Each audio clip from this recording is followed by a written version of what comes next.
Belajar sejarah Ataturk, iya betul, karena wajib ya di kampus aku, dan mungkin di kampus-kampus lain di Turki juga wajib. Ceritain dong proses mati dan kuburnya menurut sejarah di sana, please. Jadi di garis bawah ya, karena yang ditanya itu proses mati dan dikuburnya menurut sejarah di sini, bakalan aku ceritain menurut sejarah di sini.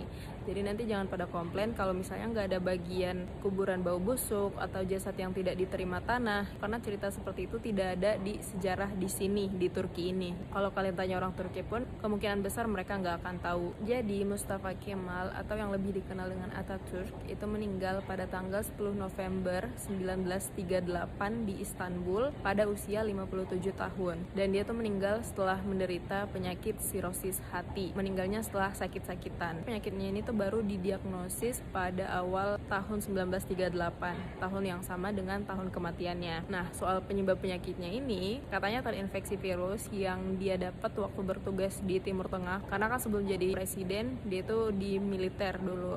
Tapi banyak juga sumber yang mengatakan kalau itu tuh karena kecanduan alkohol. Jadi karena konsumsi alkohol yang berlebihan yang menyebabkan dia menderita penyakit sirosis ini. Yang mana yang paling benar? Wallahu a'lam. Jadi sebelum meninggal penyakitnya tuh udah makin parah, hampir nggak bisa jalan. Kemudian dia meninggal di Istana Dolmabahce. Buat teman-teman yang nggak tahu Istana Dolmabahce, itu adalah salah satu istana peninggalan Daulah Utsmaniyah yang letaknya itu di distrik Beşiktaş, Istanbul. Jadi setelah dia meninggal di situ dan melalui serangkaian prosesi, setelah itu jasadnya itu dibawa ke Ankara dan ditaruh dulu untuk sementara waktu di Museum Etnografi. Sebelum akhirnya dipindahkan ke Anıtkabir. Jadi Anıtkabir itu yang ini, itu tempat jasadnya Ataturk diletakkan sampai sekarang. Jadi kalau kalian datang ke Turki mau ngelihat kuburannya dia gitu, siapa tahu ya, kalian bisa datang ke tempat itu. Aku sendiri udah pernah ke tempat itu tahun 2022 ya, tapi aku belum sempat bikin video. Kalau misalnya kalian mau lihat, kalian pengen aku kesana terus ngasih tahu tentang kuburannya dia, bagian-bagian ada segala macam, kalian bisa komen di kolom komentar biar aku pergi ke Ankara buat kasih lihat ke kalian kuburannya dia. Dan hari kematiannya Ataturk itu tanggal 10 November